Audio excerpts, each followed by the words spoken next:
ఈ రోజు పవన్ కళ్యాణ్ కాపు సామాజిక వర్గం ఎక్కువ ఉందని ఇక్కడ పోటీ చేస్తున్నారేమో తప్పితే నేను కులానికి చెందిన వాడు కాదన్నారు. అలాంటిది ఇక్కడ కాపు కులం ఉందని ఎక్కువ ఎందుకు వస్తున్నారు? మీరు ఎందుకు గాజువాకలో పోటీ చేయలేదు? ఎందుకు భీమవరంలో పోటీ చేయలేదు? ఎందుకు తిరుపతిలో పోటీ చేయలేదు? ఎందుకు ద్వారంపూడి చంద్రశేఖర్ రెడ్డి మీద పోటీ చేయలేదు? అంటే ఇక్కడ మీ కులం ఉంది కదా సపోర్ట్ చేద్దాం అనుకుంటాను. బీసీ ఎస్సీ ఎస్టీ మహిళలు తిరగబడతాం. ఈ రోజు అవతల అయితే వేరే పార్టీ కూడా సపోర్ట్ చేయడానికి సిద్ధం కదా. మేము మాత్రం మా వరంగా టికెట్ ఇచ్చేంత వరకు పోరాడతాం. ఓటు వేయడానికి కూడా వెళ్ళాం మేము. ఈరోజు ఎందుకంటే ఇంత మోసం ఇంత దారుణమా?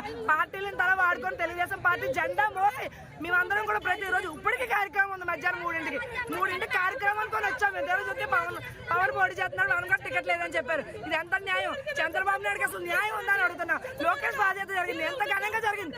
ఎవరి ఆధ్వర్యంలో జరిగింది? వరమ గారి ఆధ్వర్యంలో జరిగింది, ఘనంగా జరిగింది. ఎక్కడైనా జనసేన నాయకులు కానీ ఇన్ఛార్జ్ కానీ ఎక్కడైనా కనబడుతున్నారు? అసలు ఇప్పుడు గమనించుకోవాలి. పిఠాపురంలో జనసేనకి ఎంత ఉంటుంది? ప్రజా అభిష్టం మేరకు అయ్యండి. మీరు ప్రజా అభిష్టం ఉంటుంది కదా, ప్రజలను కనుక్కోండి. ఈ రోజు పవన్ కళ్యాణ్ కాపు సామాజిక వర్గం ఎక్కువ ఉందని ఇక్కడ పోటీ చేస్తున్నారేమో తప్పితే నేను కులానికి చెందిన వాడు కాదన్నారు. అలాంటిది ఇక్కడ కాపు కులం ఉందని ఎక్కువ ఎందుకు వస్తున్నారు? మీరు ఎందుకు గాజువాకలో పోటీ చేయలేదు? ఎందుకు భీమవరంలో పోటీ చేయలేదు? ఎందుకు తిరుపతిలో పోటీ చేయలేదు? ఎందుకు ద్వారంపూడి చంద్రశేఖర్ రెడ్డి మీద పోటీ చేయలేదు? అంటే ఇక్కడ మీ కులం ఉంది కదా సపోర్ట్ చేద్దాం అనుకుంటాను. బీసీ ఎస్సీ ఎస్టీ మహిళలు తిరగబడతాం. ఈ రోజు అవతల అయితే వేరే పార్టీ కూడా సపోర్ట్ చేయడానికి సిద్ధం కదా.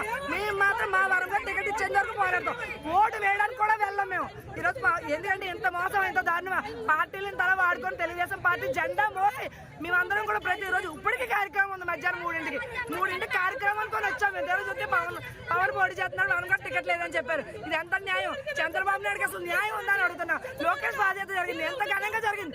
ఎవరి ఆధ్వర్యంలో జరిగింది? వరమ గారి ఆధ్వర్యంలో జరిగింది, ఘనంగా జరిగింది. ఎక్కడైనా జనసేన నాయకులు కానీ ఇన్ఛార్జ్ కానీ ఎక్కడైనా కనబడుతున్నారు? అసలు ఇప్పుడు గమనించుకోవాలి. పిఠాపురంలో జనసేనకి ఎంత ఉంటుంది? ప్రజా అభిష్టం మేరకు అయ్యండి. మీరు ప్రజా అభిష్టం ఉంటుంది కదా, ప్రజలను కనుక్కోండి.